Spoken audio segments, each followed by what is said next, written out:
Good morning, good morning, good morning, good morning. Welcome to Coffee with Tea, and I'm T. When sometimes you needed something a little stronger than tea. Good morning, good morning. Hey Jamie, hey Tina, hey Tasha, hey Monetta. Good morning, good morning, good morning. On Periscope, that's my Periscope family over there. I see y'all. Y'all swipe and share. I'm so happy to be back. Hey Christopher, good morning. Get your coffee, get your tea, get your water, get your milk. Get your soda, get your juice, get your wine if you're in another country and it's that time of day. Get whatever you drink. Good morning, good morning. Like the setup. Thank you. I'm on all these platforms at one time. I'm so surprised at this. Good morning. Hey, Steve. Yeah, Steve, I'm on all these platforms at one time. Steve is the tech guru, and that's my boy, and we're going to get some things done. Hey, Dr. Hardy. Good morning, good morning. Hey, yes, good morning. Hey, PY, good morning. So let's get started because today I'm having a camera crew come here, and they are going to officially tape Coffee with Tea, officially with real cameras and stuff. So I'm real excited about this. I'm excited about today. So anyway, if you need a great therapist for grieving, any grief. See, people think that grieving is, Sharon said she need to talk to Steve.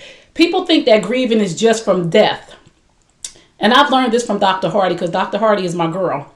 People grieve different things. The loss of a job will make you suicidal if you don't understand that you are grieving the loss of something.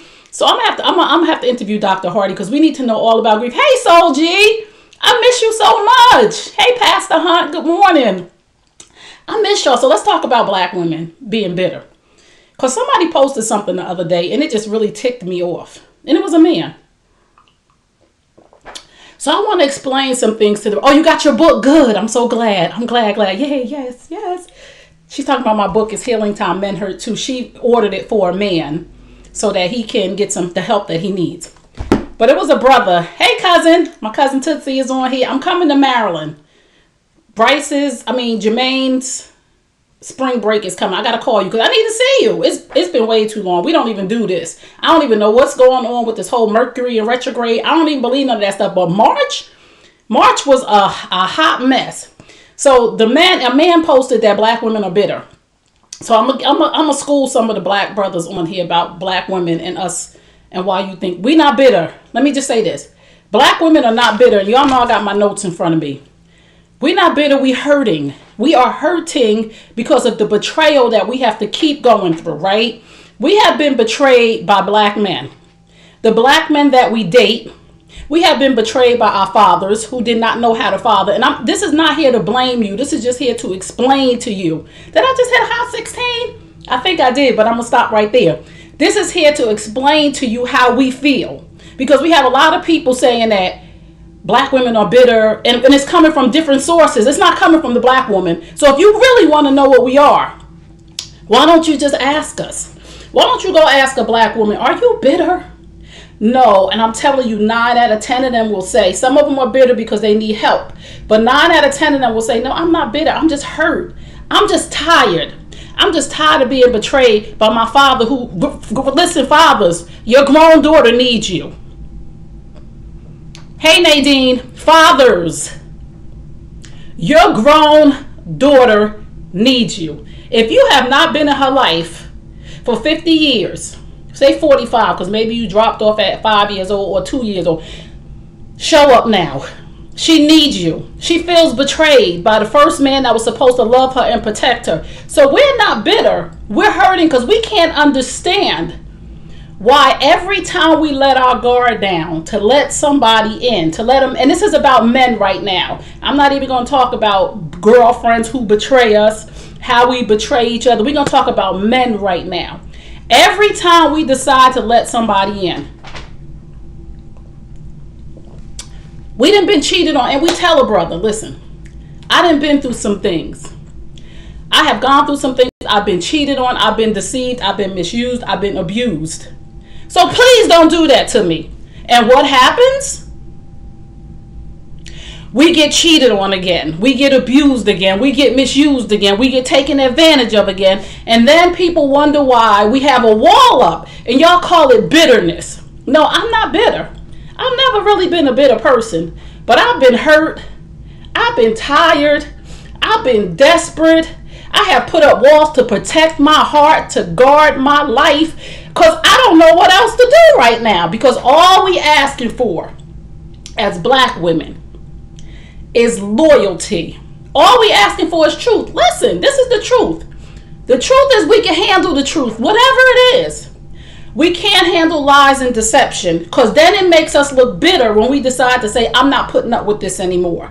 Because people only see how we react. They don't see what's going on inside, or what's going on inside of the home. Oh, Trey's bitter. She acting crazy. No, I'm not bitter. You don't know that I just been betrayed, or you don't know that I just been hurt. You don't know that I just been lied on. So just like the world targets you as a black man, just like the world disrespects you, and I feel like black men are the most disrespected species on this planet, but I feel like black women are the most disregarded species on this planet. Just like the world disrespects you, brothers, they disregard us along with you. So we've been put against each other. We're disrespecting the black man, and the black man is disregarding us. We need to get this whole thing right in order for us to live in peace and harmony. I'm so disgusted with so much stuff that's going on. I don't want another person to call me a bitter black woman, because I'm not bitter. Okay?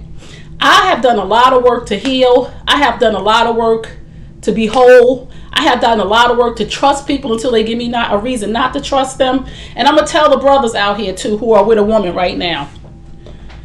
You're dealing with a woman who has been hurt, right? In some shape, form, or fashion. When you act a certain way, you trigger her, right? Because she's been beat up, disrespected, disregarded, put out of her house, left for dead. He don't pick the kids up. So when the new man comes along, and we're not doing this on purpose, we're really not, but some things have happened to us to traumatize us. Trauma makes you guard yourself, right? We like this right now, black women. This is how we are, and not in a bitter way, in a protective stance, because nobody's gonna do that to me again.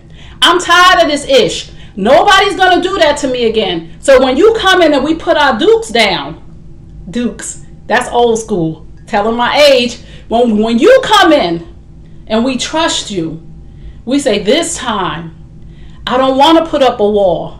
I want to be vulnerable. I want to be soft. This brother has showed me that I could trust him. And then as soon as we let our guard down, here you come, changing up the game and making us nervous and worried. We should not be nervous or worried about your loyalty, right? Here you come, and we done told you from the beginning, please don't do this or please don't do that.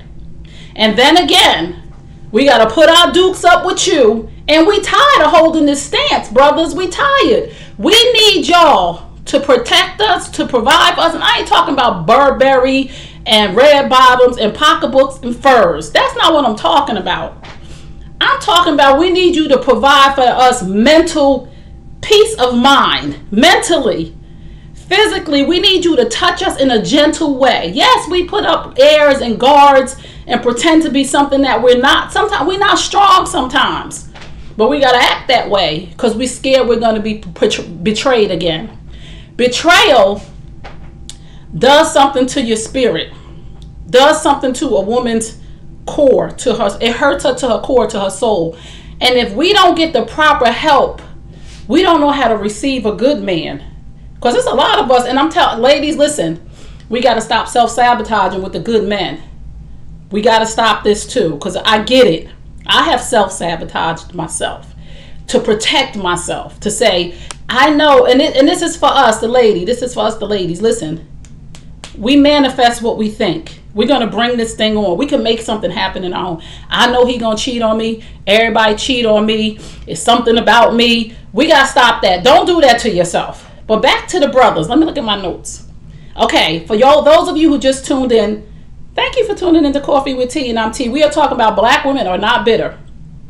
I'm telling you why we act the way we act, because I'm a black woman. Mother black, father black, just in case y'all don't know. Because people be having jokes, you know, with the light-skinned women. Oh, what are you? I'm black. My mother black, my father black. Police pull me over, I'm black. What it say on my driver's license? Black. Everything about me black. Coffee, black. I'm just telling y'all. No, my coffee not black. It's light and sweet. But anyway. I'm doing too much now. So let me go over my notes. For those who just tuned in, we're talking about why black women act the way that we act. And we're not bitter, okay? We're not bitter. We're afraid, right? We're guarded up. We're protecting ourselves. We're hurting. We're tired. These are the things that you need to know about a black woman, what she is. And take bitter out of the equation, because we're not. We're not mean.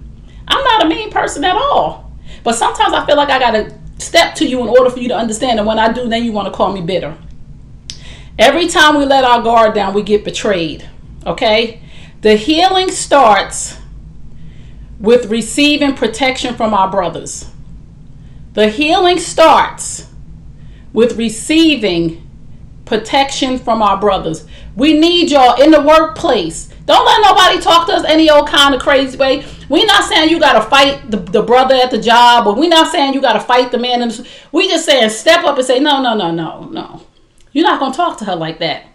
Even the husbands, boyfriends, and fiancés, y'all have fallen short of the mark now. Y'all can see y'all girl being disrespected, and then you get home and say, well, I didn't take it that way.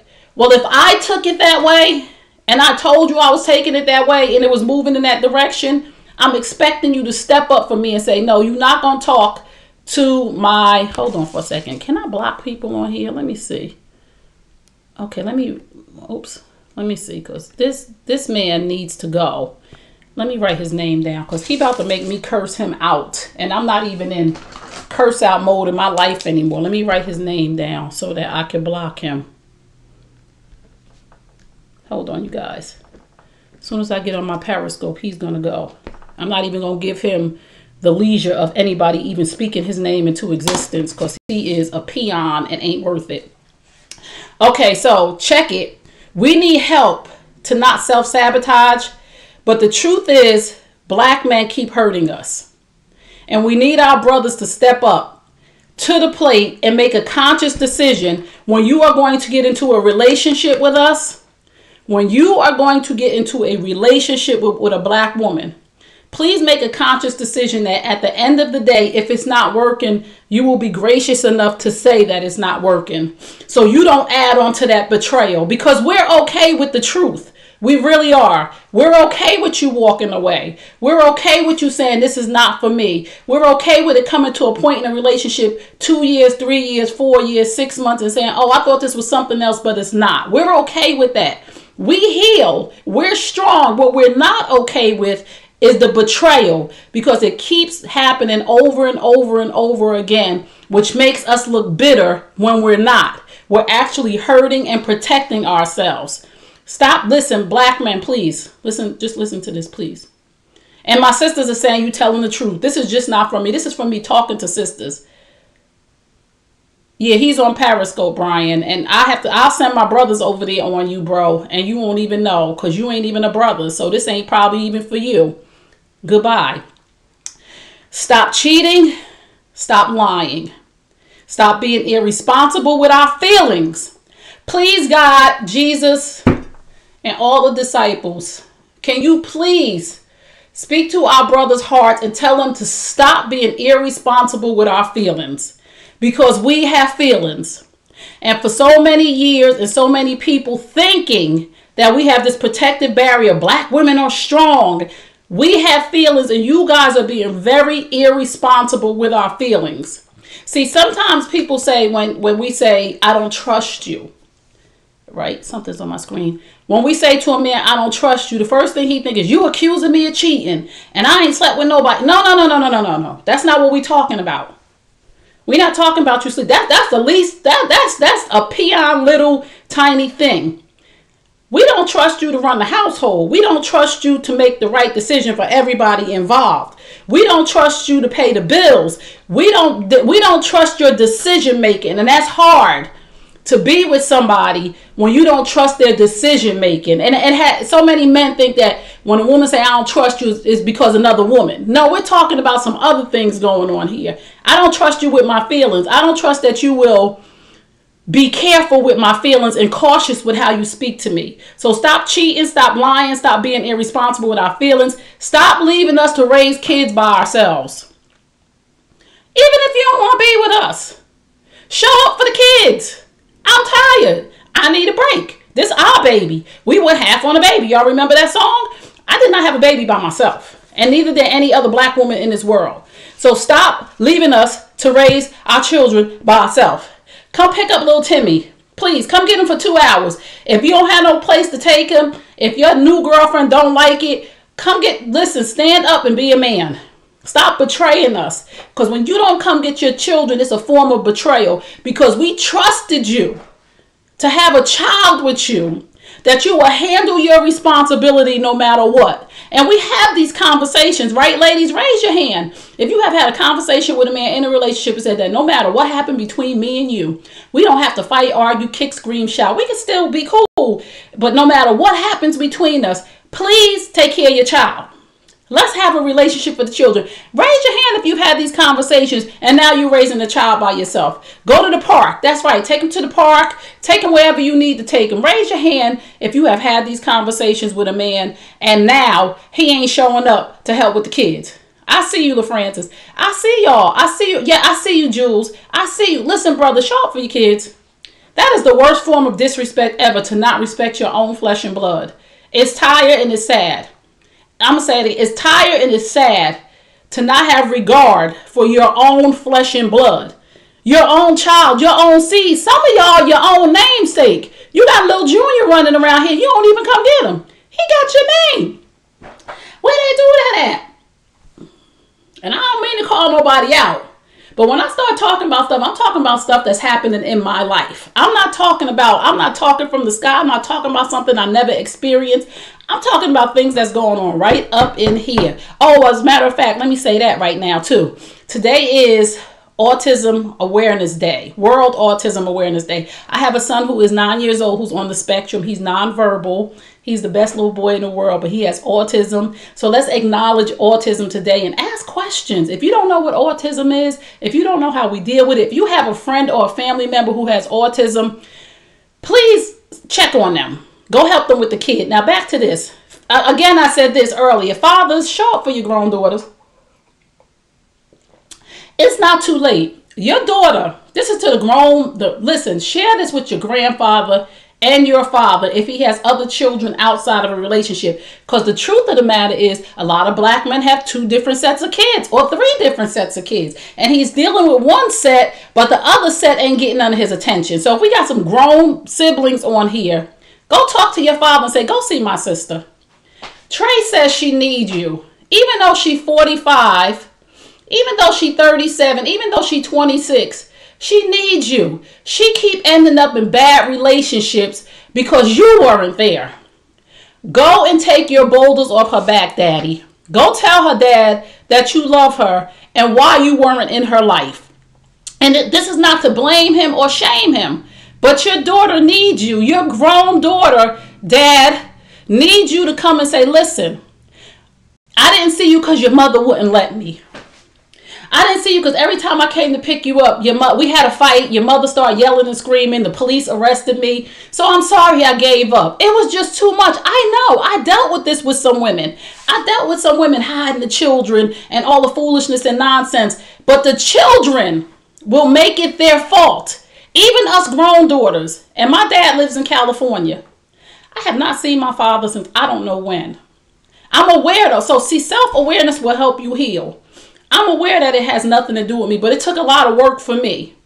I'm aware that it had nothing to do with me. I'm aware that my mother and my father had a relationship that was riddled with alcohol. My mother was an alcoholic and a drug addict, and I get it. And there's no excuse for my father to not see me. But he was in California. I was in New Jersey. But it took me time to process this, that it don't have nothing to do with you. Because for a long time, I'm like, he didn't even think it was worth flying out to see me once a year or flying me in. And I remember when I was younger, and I don't have a lot of memories. I remember when I went to California. I lived out there for a minute with my father, but I wanted to be with my mother. We had a choice. And I cried the whole summer until he just sent me home.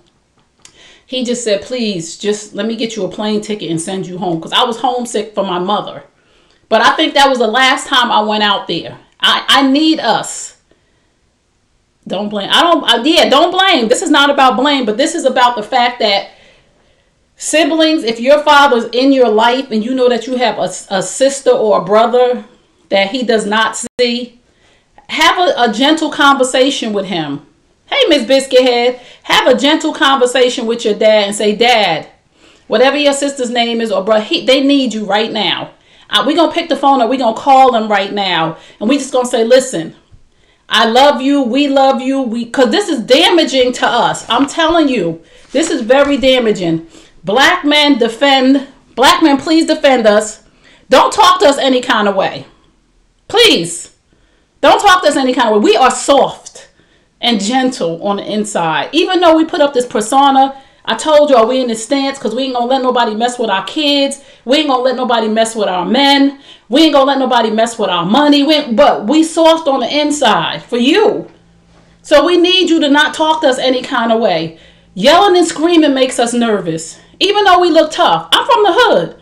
Born and raised, Essex County, New Jersey. Mama was a Rolling Stone. Wherever she laid her hat was home. We moved. I tell people all the time, I went to 2 different high schools, 4 different middle schools. Middle school is only 2 years. This is how much we moved. 4 different middle schools. And I don't even know how many elementary schools, right? So I'm from the hood. I went to Camden Middle School, the worst of the worst and the worst and the worst in the world.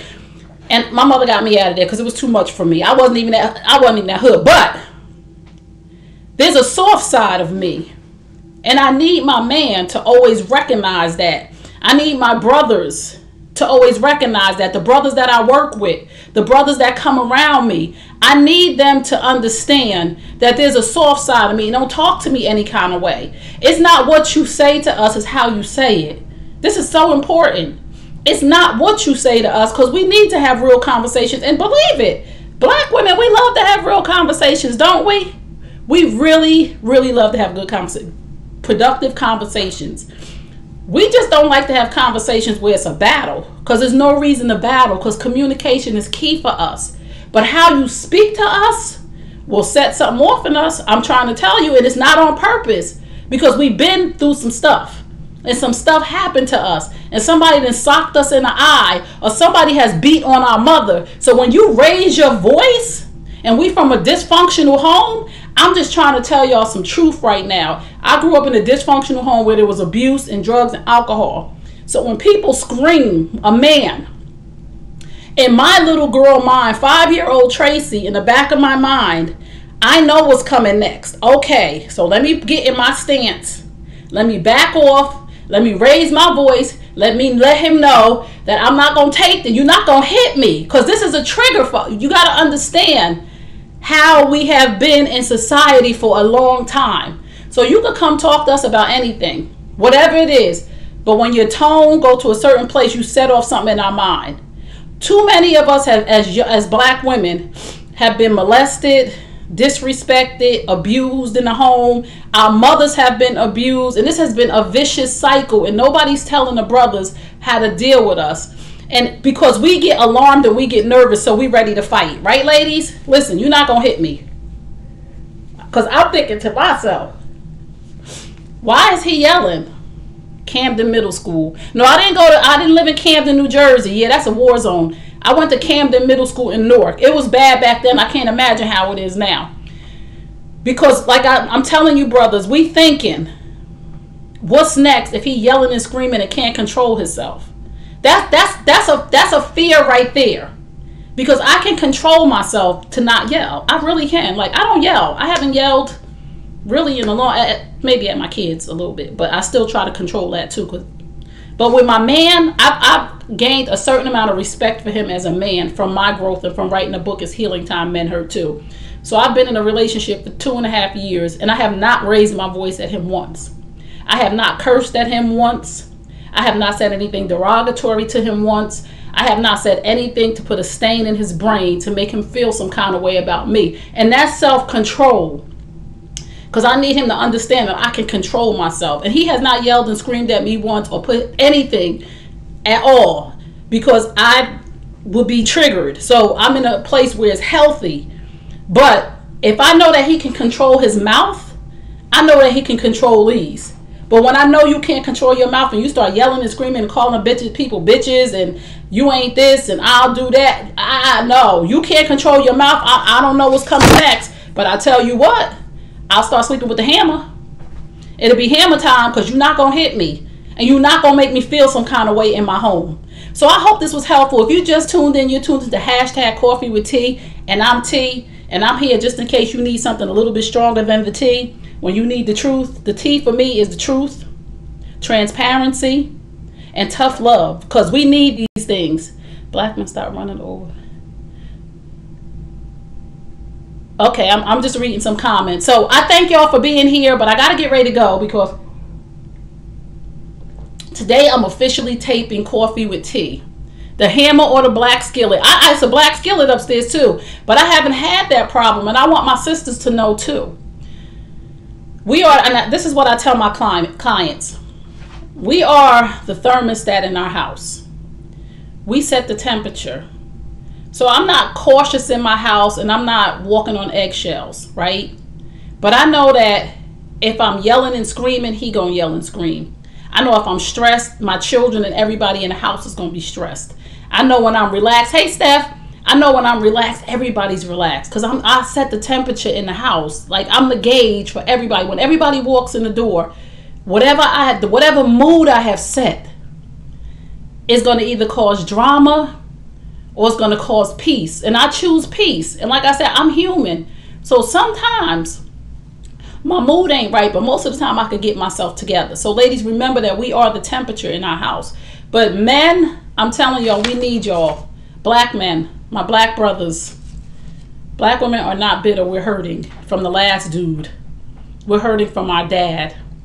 We're hurting from the guys at the job that disrespect us and disregard how smart we are, who disregard that we're supposed to get the raise, that disregard that we're supposed to get the promotion. So we're not bitter, and we need you. We need you to understand that at work, we got to do 50 times more than a man in order to prove ourselves. If we a CEO or if we a vice president, we got to do 50 times more than a VP that's a male. So we need you at home to have us come into the house and say, girl, you rocking out this thing. You all right. What you need? Let's do this. And we're not getting that. And it makes us look bitter when we are just tired and we feel hurt and we feel betrayed and we feel less than, and we're not getting what we need from you as our protectors, as our providers, as our kings. We need you. We really need you. Why are black brothers who make good money marry white women instead? What's wrong with us? I'm going to tell y'all this about the black man marrying a white woman. I don't really think that's a problem. I think that was his preference the whole time. I'm just saying. We think it's because he got a lot of money. But I just think that he's attracted to a white woman. And there's nothing wrong with that, because I'm not telling a brother to be with a black woman if you don't want to be. I'm telling him to treat the black woman that you're with good. I don't really judge who people date, whether it's black, Puerto Rican, Chinese, white, whatever it is. That's your preference. I'm saying how you treat us as black women in a community, as black women in a village, as the nurturers, as the mother of your children. You should never, ever, brothers, let me just say this before I go. I got 2 minutes. You should never, ever, I don't care what happened in a relationship, you should never disrespect the mother of your children. That woman gave you a child. That is the greatest gift on the planet Earth. The greatest gift. We talk about people want blood. We have given you blood. Because there's a lot of blood on the table when we give birth, whether it's a C-section or natural birth. We done gave you some blood. We done gave you a heir to the throne. We done gave you a seed that we raising and taking care of. And no matter how you feel about me, you should never disrespect the mother of your children. Because every day she get up taking care of your kids. I don't even care if you don't want to speak to her anymore. Don't ever go talk bad about her. Don't ever go and disregard who she is. Because every day I have 3 sons. My oldest don't live with me. But every day I get up and I take good care of my children. And I always have. No matter what the relationship was with the father. We don't have a choice. See, a lot of men get to walk. We don't have a choice. We got to get up and take care of your kids. So even if you don't even if it ended bad, when you grown, when 2 grown parents, I don't have time to not like my ex. That takes too much energy.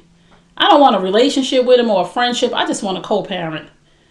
No matter what happened in that relationship, a grown woman and a grown man, listen, it's done, it's over, we good. What does little Charlie need? Time, shoes, clothes, whatever, me to come to the school concert, whatever it is. After you have children, it ain't about you anymore. It's about your children. It's about the fact that you were mature enough to lay down and have a baby, that you should be mature enough, no matter if you're with that man or that woman, that you, and mothers too. Let me say this to the mothers too, because I don't just want to be getting on the fathers. Don't disrespect your children's father, because whatever you say to your children, they in their mind that their father's a part of them. So if you wake up to them the worst part of him, you're waking up the worst part of them, because he is them and they are him. So if you tell a boy your father's a deadbeat, or a girl your father ain't this, or you waking up that worst part in her, you should uplift him and edify him, even if he don't deserve it. I never talk bad about my children's father to my children. To my girlfriends, when I'm frustrated, I might have a conversation and ask God to forgive me.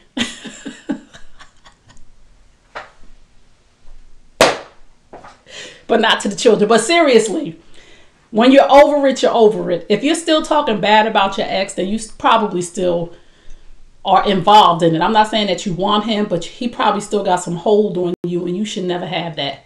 How do I repair that? What do you need to repair, Nikki? Email me. Trey@TreyKearney.com. Email me, girl. Trey@TreyKearney.com. Just in case you don't know, I'm a certified life coach, and I help people get through these different issues and situations to be able to live a happy life. So you can email me, Trey@TreyKearney.com, or go to my website, www.TreyKearney.com. Everything is all Trey Kearney. If you need to find me, schedule a session so that we can get you past that, so I can help you repair that. I've helped people, believe me, and women. If you need help healing after infidelity, after being cheated on, after feeling betrayed, get my book. It's Healing Time, Restoring Hope in Women After Infidelity. I have so many women that said, thank you for your book. It helped me. I'm still reading it. I have so many men and mothers who came to me and said, this book is really helping my son and my husband. It's Healing Time. Men hurt too. So, certified life coach. Thank you, Mr. Brewington. Certified. I went and did the work. Yes, I did. I'm just not sitting up here telling I'm a life coach. I went and did the work, actually, and I still be doing the work. But go get your book. Thank you, Stephanie. Yes, I thank you so much. Thank you. These are people who I've worked with, who've been in my life for a long time now, who swear that I help them, and I appreciate that. So go to my website, TreyKearney.com. Set up a schedule a session with me, Trey@TreyKearney.com. Go click on the button and schedule your session. The more you schedule, the cheaper it is. And I say that with love, because I want to be able to give every woman access, because I know coaching can be expensive. There's some coaches I want to work with, but I'm like, dang, Gina. One day I'm going to be grown enough. Yes, Trey will get you right. Thank you, Netta. Did I get you right, Netta? I'm new to you and you're cool. Thank you, Loopy. I hope to see you tomorrow. So I'm here every day at 8 a.m. Eastern Standard Time for #Coffee with Tea, and that's me. So remember what I tell you at the end of all my broadcasts. You deserve the best. Yes, I'm talking to you. You deserve the best. Now go get it. Peace and blessings. And remember Psalm 147:3. He heals the brokenhearted and binds up their wounds. Psalm 147:3. He heals the brokenhearted and binds up their wounds. Go to the website. Make a donation if this helped you. Thank you for your obedience. Thank you, Nikki. I try. My kids always tell me things my ex says about me. It upsets them, not me. Tamara, please email me, Trey@TreyKearney.com. And sometimes when I get emails and I get people who want me to be their clients, who want me to be their coach, who want to be my client, I pass them on to Dr. Hardy, because I will not take your money if I think you need a therapist. Because I'm honest, and all money ain't good money. See, I'm not a therapist. There's a big difference. A life coach gets you from where you are to where you want to be. A therapist will deal with the issues from your past. So I will pass you on to Dr. Hardy. Not pass you like that, but I love Dr. Hardy, and Dr. Hardy deals with some things, and a lot of times it's grief that we haven't dealt with. So we're stuck in a space because we're grieving the relationship we don't have with our dad. We're grieving the loss of a loved one. We're grieving the loss of a job. We're grieving the loss of the respect of our children. And we need to go to a therapist to go back to figure out when all of this started. So I love y'all, and I got to go. Peace and blessings. I'll see you tomorrow at 8 a.m. Eastern Standard Time for hashtag Coffee with Tea. And that's me. Peace. Love y'all. See y'all tomorrow. Y'all make sure y'all share. If somebody